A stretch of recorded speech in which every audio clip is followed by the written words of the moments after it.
All right, everybody. Welcome to the Art of House podcast. This is our first episode. We're very excited to have our guest, DJ Diz from Chicago. How you doing, my man? I'm good, man. Good. Thanks for having me. Yeah. Thanks for coming. Also, we have Sammy Diaz from Nashville, Tennessee, legendary DJ from the Southeast. And, we're glad to have you as well, Sammy. Thanks, man. Thanks for having me. It's a pleasure. All right. So I'd like to start out, you're from the birthplace of house music, Chicago house, Some say. Some say, some people are saying New York, but but the roots, real house music. It's for me, it's Chicago. But Sure. tell us a little bit about you, even maybe before we even go into house music. Let's talk about a little Diz. Like, what was it like, being in the birthplace, surrounded by all that music, and what were your influences before we even talk about house music? When we talk about music, I don't know. There was so much as influences. Just an older brother who went out to parties and just wanted to be like my older brother, and his interests became my interests initially, and then it just sort of blossomed from there. Yeah, man, it's trying to be like my older brother. Trying to be like your older brother. Dance music enthusiast. Okay, so what were some of this early dance music that you were hearing that your brother got you into? Most of the stuff initially came from the radio and then introduced to the parties. Okay. Later on, I think probably my first party was at Mendel Catholic High School, which was a massive. Heard a lot about that. Yeah, 3,000 kids in a gymnasium, on Saturdays, and with the likes of the heavy hitters playing for high school kids: Frankie Knuckles, Steve Hurley, Jamie Principal. You pretty much name it. 10 City. So how old are we here? I was 14. 14 years old. Okay. But these were high school parties. So, So that was a big thing in Chicago at the time. Oh, yeah. House music was, when I was like 14, it was like 1985. That would be like, house music then for the youth was like what hip hop is to the youth now. You know what I mean? Okay. So you got, like I said, 3,000 kids in a high school gymnasium dancing to house music. It's amazing. Yeah. So, all right. So we're 14 years old. So we're talking about house music, but I still want to go back earlier. I want to hear, maybe even let's talk about, Diz. Where does that name come from? Just jazz music. Dizzy Gillespie, kid, losing his mind. Just 4-year-old, 5-year-old kid. That just sort of stuck. My parents. I don't know, man. This is weird. Gotcha. So it was weird, just a nickname. So jazz was a big influence on you, and it's one of the musical influence. What about disco, things like that? Disco was played in the home. Our parents weren't like partiers like that. You catch disco on the radio, you catch disco, at family parties or what have you. And then, the parties, most of the house music was initially disco records. That sort of, edits and that kind of thing. Gotcha. That's cool. So we got 14-year-old Diz. He's going to his first parties. He plays Mendel. Mendel High School party. Yeah, Mendel Catholic High School. Yeah. Okay. So after that, when did you first start, getting the bug where you wanted to actually DJ? Well, my buddy Dwight lived around the corner from my aunt, and his older brother had equipment. And good friend of mine, and always would be at his place, whatever. How old are we talking here? Yeah, like 13. 13. Yeah, Okay. 13. Okay. So this is before you even went to parties. You already had that bug. Sure. I mean, well, because play with the music. So yeah. Again, your friends influence you. You know what I mean? Yep. And he had his older brother had equipment, and he was a really good DJ for his age. He was my age. Yeah. And I just sort of caught that bug from just hanging out with him. Yeah. And then it all sort of married. Going to parties and thinking, okay, well, man, I got access. Eventually getting equipment and just sort of all. So what were some of the first parties that you actually played? High school parties at community centers, that sort of thing. I mean, nothing to write home about, but good formidable, things. Playing tunes for your peers. Your peers. Yeah. Okay. So you're when I think of you, I think of like a lot of your peers that you came up with, like Mark Farina and Derek Carter. Those, when did you develop relationships with all these guys? There was a club in Chicago called The Shelter. Okay. And I had a buddy of mine, EV, was over hanging out at his place, and he was like, "Yo, man, let's go to this club, Shelter." Now, mind you, I wasn't old enough yet. I was like maybe 19. So you're 19 at this point. Yeah, and at 19, you're still finding your style of dress or whatever. I was dressed. I think I came out that night. I had the derby hats. Oh, wow. Black Okay. derby hats. Yeah. Well, I had one sewn to a shirt. Damn. Well, I understand. This is like the club kid kind of, where people will show up with pom poms on their knees and shit got weird. What year was that? That was 90. What was that? 90? Yeah, like 90, 91. Okay. Yeah. So New Jack stop. Huh? That was the New Jack dates. New Jack. That's right, New Jack swing days. That's funny, New Jack swing. I wasn't wearing polka dots, but yeah, but I mean, kicking it with Kwame. Yeah, Kwame. This is going left. Yeah. All right. Okay. Yeah, but just went to Shelter, and Mark was playing on a Thursday night, and it was just cool stuff. I mean, this was, back when, you could hear next to Chicago house record, you could hear a Jungle Brothers, record, and Mark was that DJ that kind of married all these different styles or whatever. And just upon, just going there and then, really enjoying myself and, again, being underage, but I mean, because the way I was dressed, they were like, yo, come on in. You add flavor. Yeah. So I mean, initially it started there on the dance floor, but then like I said, I had a relationship with Mark, formed a relationship with Mark, and then it just sort of blossomed from there. And then I met Derek, and they were all roommates, and so it was just it was I don't know, kismet. It just happened. Yeah. We all just sort of met, and we befriended each other. Yeah. So. Okay. And you mentioned, you were a dancer. So you were dancing there? When you say you were a dancer, were you pretty serious about this? I mean, aspect of it as well? Any good DJ, and people might be mad for me saying this, but it starts first on the dance floor. That's true. Amen. You know what I mean? At least for me, I mean, I love to dance, man. I mean, sweaty shirt at the end of the night, not even thinking about, this was before like thinking about DJing at clubs and all that. Mind you, I had equipment and all of that, but my focus still was mainly just having a good time at the party and relationships and what have you. Yeah. And I was a dancer first. Yeah. Then I got old and then I don't dance as much. Feel you on that. So let's talk about a little bit about like music production and that kind of thing. So, you've been DJing apparently since, well into the 80s. So when did the production bug hit? Production didn't start until like 92, 93. Okay. Somewhere around then.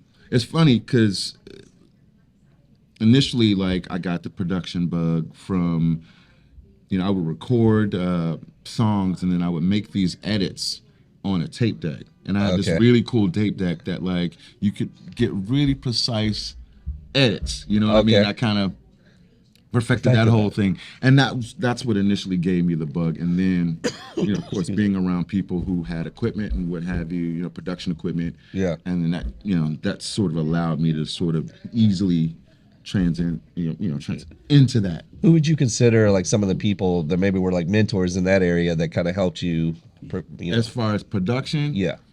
I mean, to be honest, there weren't really many mentors on. Okay. It was just merely just me taking the initiative to finally, like, think in terms of, man, I love this music. I want to make this music. How do I make that happen? Yeah. So then it just turned into me buying a drum machine here and there, and just piecemealing it all together. Okay.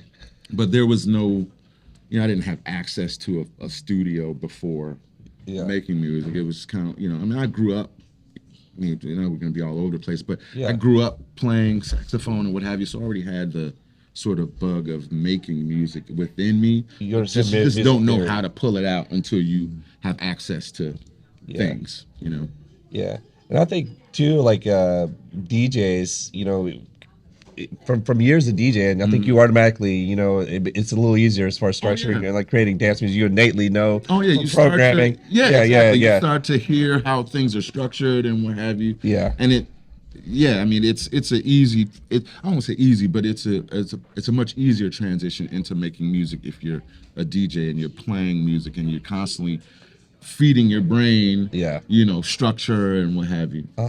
So, what was your first release? Like, as far as the first release, what I did with Joshua is it was a thing that we did for Ron Trent and Shay Demir on their label Balance, and it's a serious label. It's first release. Yeah, first release. Well, I grew up. I knew Shay.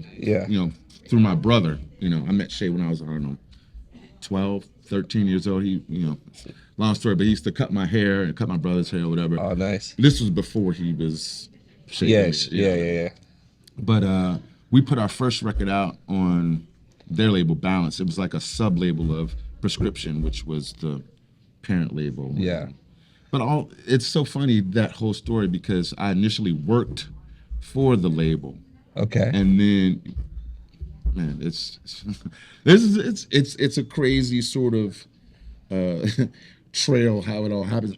Yeah. Like Josh worked for Cashmere. Okay. Which owns Relief and Casual Records. He did all the artwork and what have you, and I worked for Brian. Did you draw the little character? No, he just made all the labels. Okay. Yeah, he just computer. And, Yeah. Yeah, he didn't design. I mean, he designed like color schemes and all of that, but like in terms of the logo, I think Curtis came up with that, or he had someone come up with that. Okay. But in any event, it was basically a house of labels. So you had Casual, Relief, Balance, and Guidance were all under the same roof. Okay. And I worked for Ron and Shay, who had Prescription and Balance. Okay. And Josh worked for, Curtis Cashmere, who did, Relief and what have you. So that's initially how we decided to get together to make music. Okay. And it was only fitting that we do it on a label in-house. And that's how it got on Balance. Yeah, that's definitely... That's a good place to be in the house on those labels. Very fortunate because it was a label that was starting at least to begin to be heralded as a new sound out of Chicago, and it's getting a lot of acclaim. And I know for me and a lot of DJs that are coming up, in the mid '90s. I mean, those were all those records. I mean, those were huge. Yeah, I think Sammy probably feels the same way. I'm sure. Yeah, I'm sitting here reminiscing, smiling. Yeah, I mean, that was a really good time, and I was on many of those releases, which is pretty cool. But I mean, it's you don't know what sort of history is going to be made while you're doing things. You know what I mean? Yeah.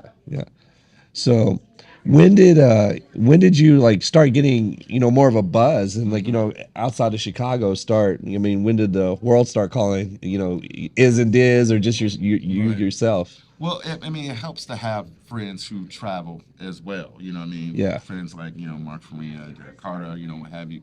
And, if good friends champion each other, you know what I Yeah. mean? Yeah, So absolutely. if someone goes somewhere prior and, a promoter or someone asks, well, who's, blah, blah, blah, whatever, it's awesome when your name gets picked out of that hat. You know Yeah. what I mean? So fortunately, oftentimes, those guys, Yeah. shouted me out, Yeah. which I'm indebted to them for that. But Hmm. for the most part, I mean, I've been thinking just putting in the work. You know what I mean? Yeah. Putting in the work. Playing a lot in Chicago, playing a lot, rave parties or what have you. Yeah. Uh, just doing the legwork. Yeah. You know. Yeah. Yeah, it's pretty amazing. I mean, what do you think it is about? I mean, I'm going to go ahead and say it. You guys are all beasts. I mean, when I think of anybody that comes out of all that immediate group, that your peers, Right. you, Derek, Mm-hmm. Mark, all those guys. I mean, y'all are all beasts of a DJs. What do you think it is from Chicago that just breeds that? You think it's just People being extremely critical, but yeah, like on a no one ever says, to your face, "Oh man, that was a horrible mix," or "That was this," or "That was that." you see it in their It's faces. well, it's just not only that, but I mean, when you're surrounded by people who you see put in the work, Yeah, and you see, it pushes or it should push you. You know yeah, what I mean? If you're doing the same thing and you're saying like, wow, this person is good, and granted, a lot of it's talent, but a lot of it is also like, putting in the work, and that in itself is a talent. yeah, You know what I mean? Like, a normal day, when you got, people, DJing, 8 7 8 hours a day yeah, in their bedrooms. You know what I mean? yeah, I mean, what is that? You do anything for what, 30,000 hours or yeah. an expert, Master, a yeah, master, yeah, whatever. yeah. So it's that sort of thing. I mean, just spending so much time, you know, not necessarily learning records, but like learning The art of the craft, yeah, and the craft. so, and again, when you're surrounded by people who you see, I mean, this is their lifeblood, their passion, Hmm. and you have that within you as well. You can only kind of Yeah, that just only gotta. influences you. Yeah. Yeah, gotcha.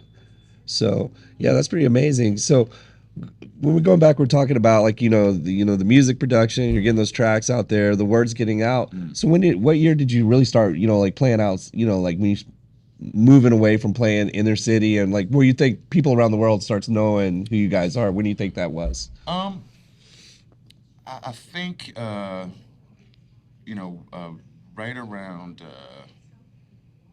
mid to late '90s. You Great time.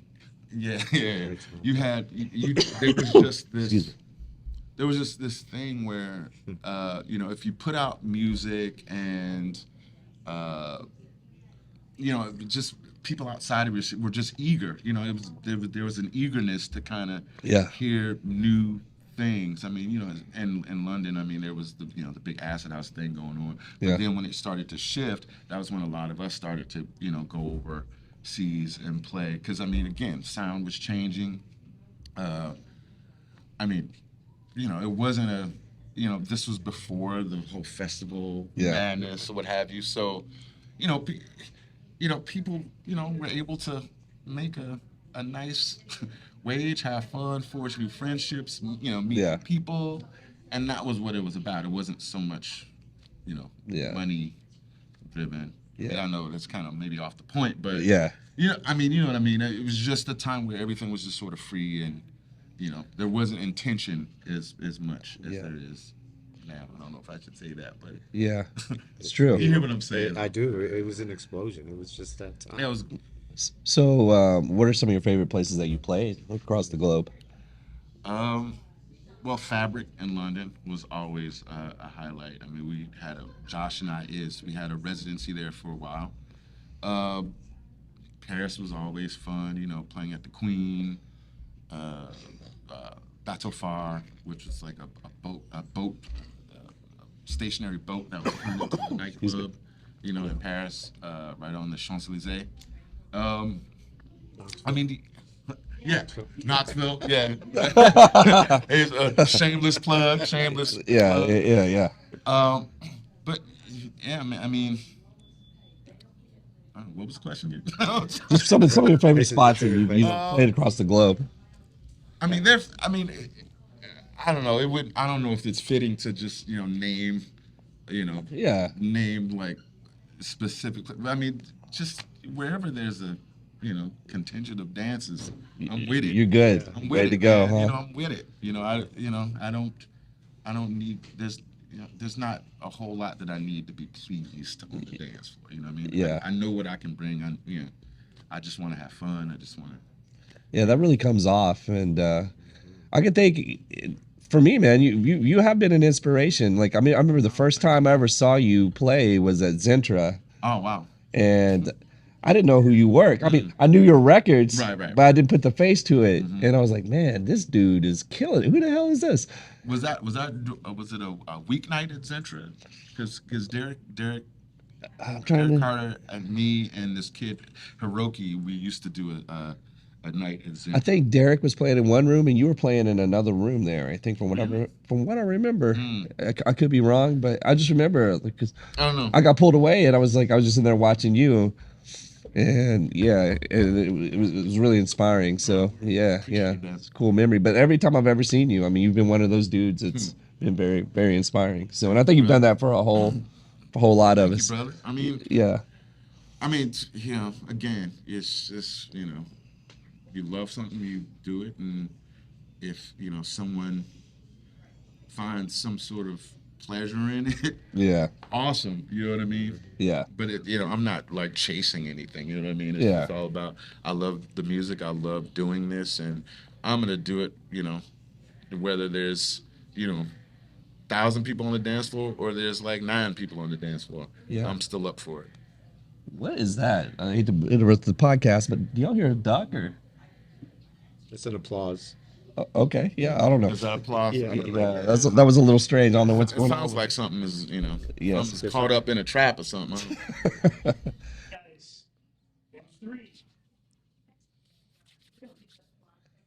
All right, so we're back after a quick interlude with some ducks or whatever was going on over there. But this question, what do you have coming up? I mean, are you just doing a lot of stuff around the city, working on music, or? Yeah, working on music. Currently, trying to figure out,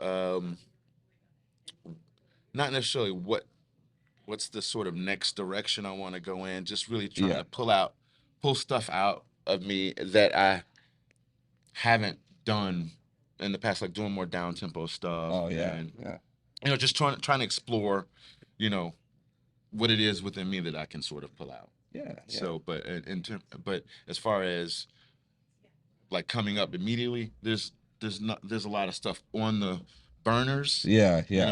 So I'm still doing seasoning and all of that. Yeah. Just putting the dishes aren't quite ready yet. Spicing it up. The dishes aren't quite ready yet. Okay, well that's cool.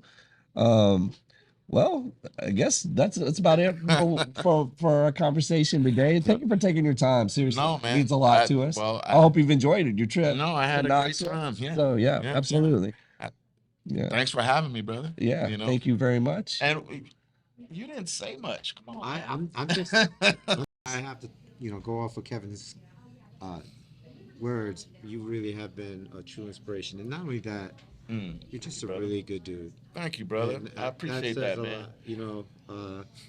I agree with a lot of the things you say. Whether it's 5 people or 1,000, what I walk away with whenever playing anywhere is the people you meet. And sure. The relationships. That's what it's all about. I agree wholeheartedly, man. Yeah. And I mean, and there's just still has to be a level of, within anything, of humility that you have to hold on to. Absolutely. You know what absolutely. I mean? Because, this is all a gift. Yes, absolutely. I agree 100%. And that's one of the cool things I think we have within the culture of house music too. It's very rare. Like, I mean, you can pretty much go anywhere in the country and people the real people doing it that are really passionate about it usually just click right away, You can see them. without even talking to them. You can see it in their eyes. Well, That guy's serious. yeah, I mean, but again, everyone has their goals that they want to reach, and they, figure out their ways of how to do it. But yeah, I mean, again, you can sort of always tell right away, you know, within this community, like when what a person is, what they're about, and Yeah. you get a good handle on, why they do it, and and why they continue to do it. Absolutely. I completely agree. All right. Well, everybody, thank you for tuning in to the first episode of the Art of House podcast with our guest DJ Diz. We'll see you next time. 10 points ahead of the game thanks to Bobby. Thanks to Huey P, we gonna get some tactics. Survival of the fittest. But what about those who weren't fit to survive in this madness? Just scrapping up change to buy a dream. We all just rebels with our GPS set to a cause, heartbeat of a ghetto. Drumming out stories of brothers who didn't grow up in my household. My mind is an alley that shelters my addiction of free speech. Don't it sound like just another black poem? Black poem, black poem. We understand. It's initial, it's the first one. It's an initial conversation. I mean, I mean. Was when you were talking about playing those clubs like in France. Zentra. God, I forgot about Zentra. Yeah, oh man. Saw you at Slicks too. I remember that. Yeah, that was my Tuesday night at Slicks. Yeah. I think that's kind of stuff. People are gonna listen to this and they'll be like, you kind of. Yeah, the nostalgia side of it. The nostalgia, the people who couldn't travel, but they, you could see. I could tell. You were talking about it and really kind of having some passion. Oh yeah, man. So it kind of brought me there. When I those were really formidable times. You know what I mean? Like at least for me.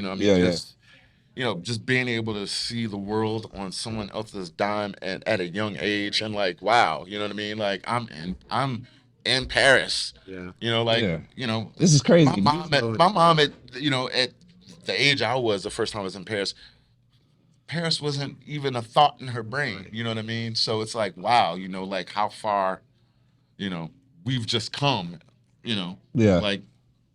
I'm like, dude, I'm in, my favorite Tel Aviv playing records. You know what I mean? Part was crazy. You were talking about your upbringings, and when you said a Catholic church, my eyes were like, "Whoa, really? You started in a Catholic church?" But I pictured Catholic high school, yeah, right? Like a Catholic school. But I've heard that so many times how influential the school that you were a part of that. Oh well, the funny thing is, the guy who I've just recently met, the guy who used to do those parties. I mean, you could probably go online and like search Mendel Catholic High School dance parties, whatever, and like probably see images from those parties, and it'll fucking blow your mind. Yeah. And upon meeting the guy who used to do those parties, it's weird. It was like, wow, dude, like how, what, where in your brain did you say to you like, I'm gonna start throwing parties in a high school gymnasium? And tap into all of this untapped talent. It was pre-rave culture. We're talking 80s. It was that what do you call it? That guerrilla style parties, man. Well, the thing is, I mean, you still have tell the high school kids. Yeah, man. Well, I think they just youthful angst. You have to have an outlet for that, and that was what that was. That was an outlet. It was like all that youthful. Right. Like that, the testosterone, dancing and girls and what, I mean, there has to be a place to sort of, get rid of that tension. And this was it, man. I think things like that just evolved. Like it probably started out small and it just blew up. Wait. I love hearing the origins of, DJs. Like when you're having a conversation with one. So how'd you get started? Yeah. And just those conversations are always, it just shows humility and there's a connection because everybody has a story. Everybody has a story. No matter if you're talking about DJing or, athletics. Everybody has a story as far as what inspired them, the moment when they knew they got, that they saw something bigger. And those stories are always the most. Did you ever make it to the music box? Oh yeah, man. Yeah. Damn, how'd I miss that? Yeah, dude. My brother is the one that took me to the music box. My brother was famously known for going to the parties, getting drunk and sitting on the speaker, Oh damn. like while like the massive party was going on, and he's just. And, you know, meanwhile, I'm 15 years old, losing my shit, like on the dance floor. Yeah. Completely, I mean, from going to Mendel high school parties, that was just sort of the springboard into, Yeah.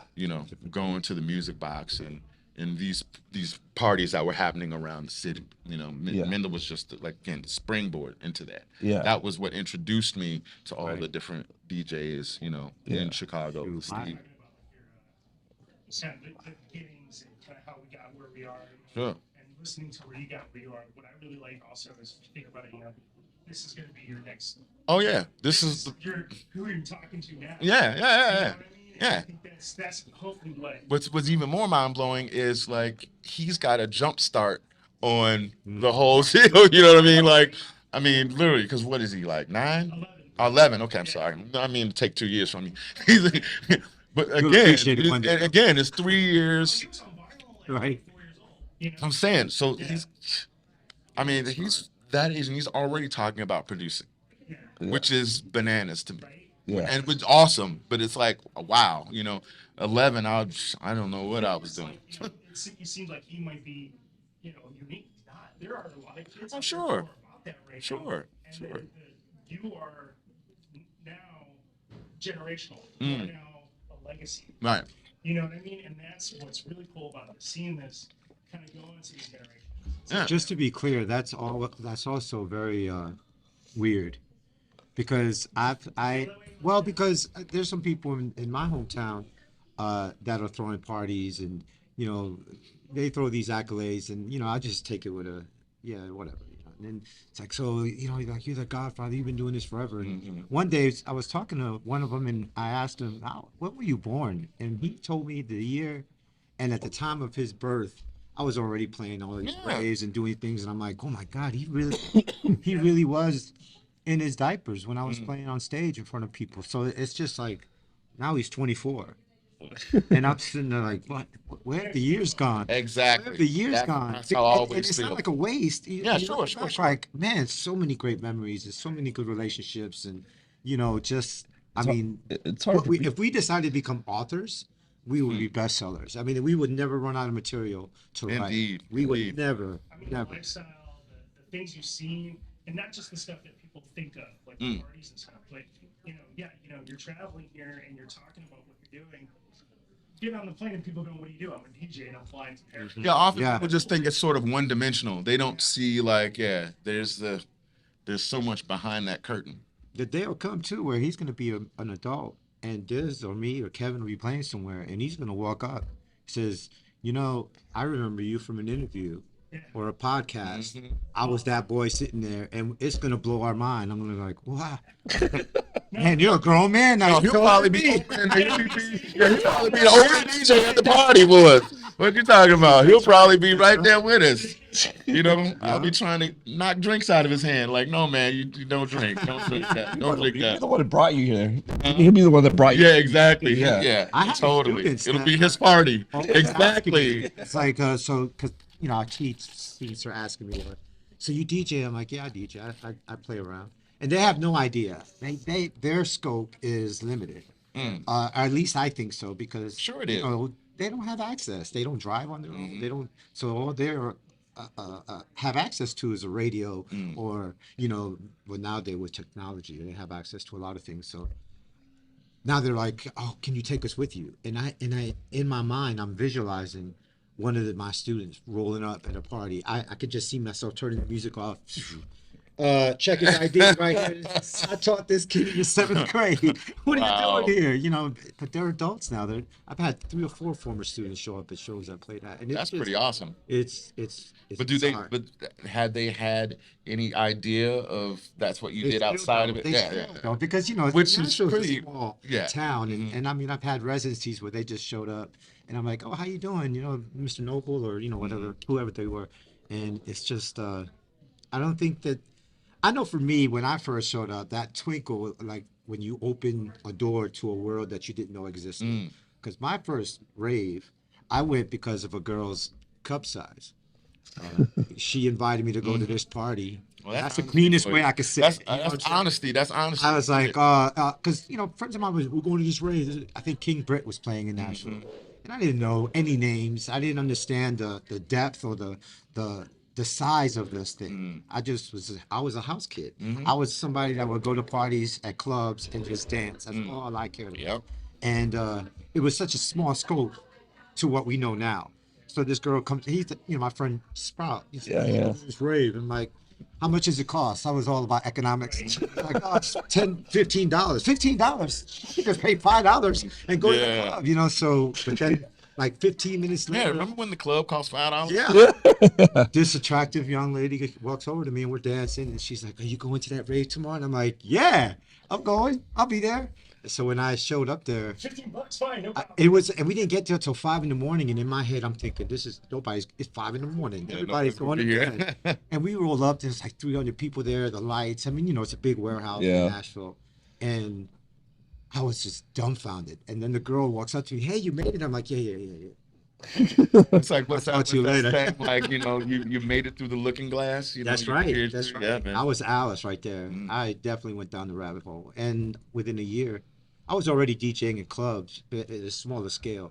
I didn't know anything about, buying music or artists or different varieties of house music. I didn't know any of that. All I knew is if it made my butt move, that's what I wanted to play. Yeah, so totally. even now when I DJ, that's what I'm always thinking about. That's what makes you unique and makes you you. It's like whatever moves you. It's like great, that people have certain, songs that they love and they, because of where they've gone, they've heard or whatever. Sure. But it's like, but for the most part, you want to present you to them. You know what I mean? But what's cool is after all these years, I do that, but I also have the ability now to visualize. Like when I'm listening to music, I'm downloading stuff, I visualize what that would sound like. Yeah. So when I was thinking about music for this show, like everything I played the other night was all new.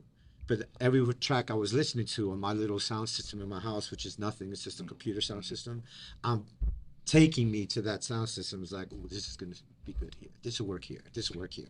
And that's what we're supposed to do, right? Right. That's what we we have to figure out, like, what, before we even in the environment, we have to sort of visualize it before, totally, man. You were talking about when you were younger, we were talking about a lot of us who DJ, we danced first. Sure.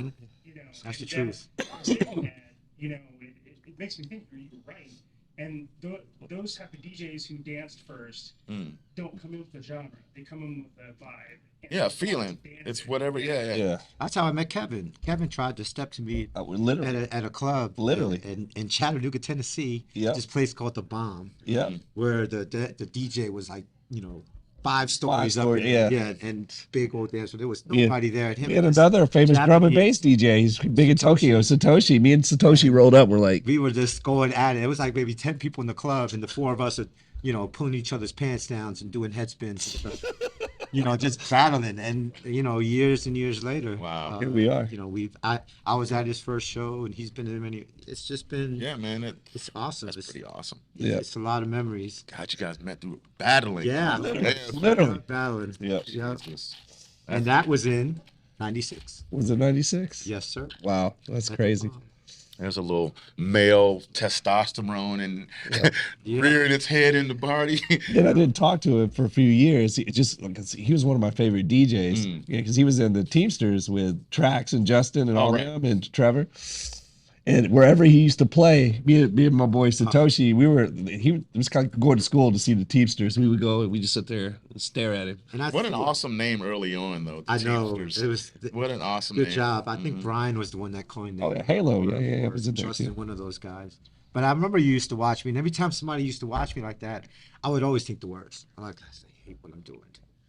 We would say They're nothing. judging me. But now I see that, and I'm just, We go and try to emulate what you were doing, which taught us, because what I got from that was learning how to control the records, because we watch y'all were doing those long ass mixes, so we were trying to emulate that. So we really learned how. I mean, to this day, I got like a dent in the corner of my finger and from pitch control holding it. That's because of you guys, I don't know any other way. I cannot stand letting one record play. Sometimes I'm too aggressive.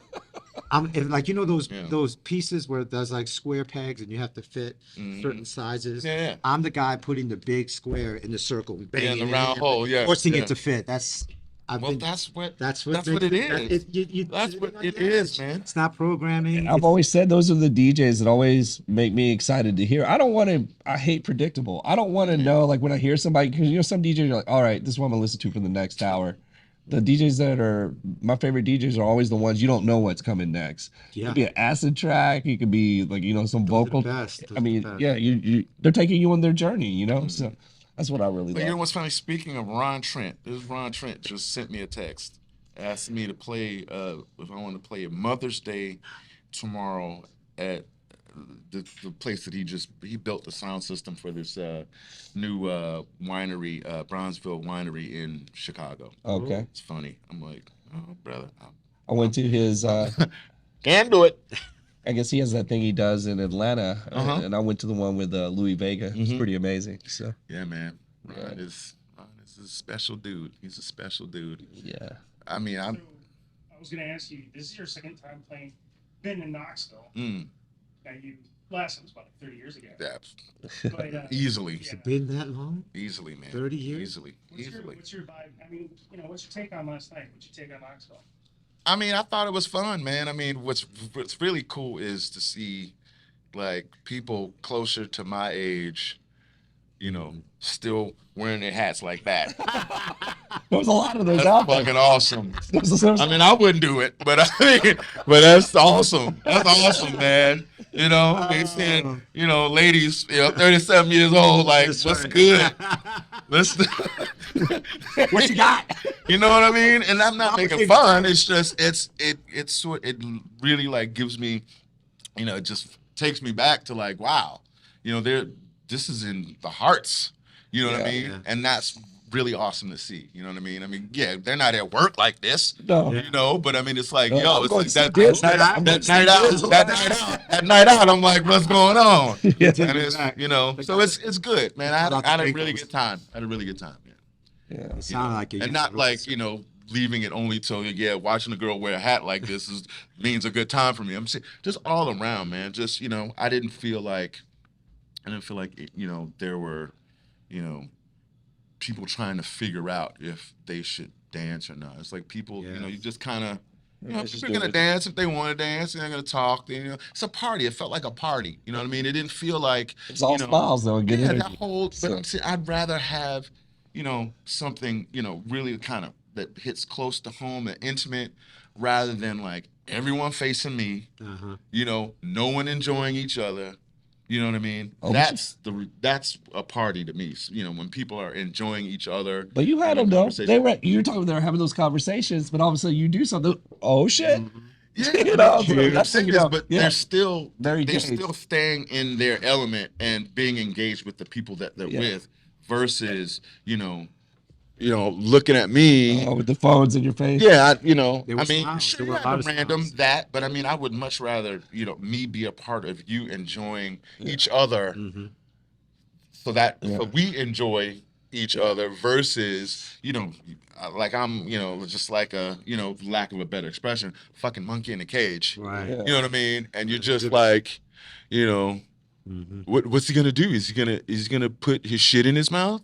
Is he gonna is he gonna throw shit at me? You know what I mean? Thanks for not doing that. You know what I mean? It's that whole, Mike said. it's that whole like, that spectacle that, Yeah. It was definitely interaction.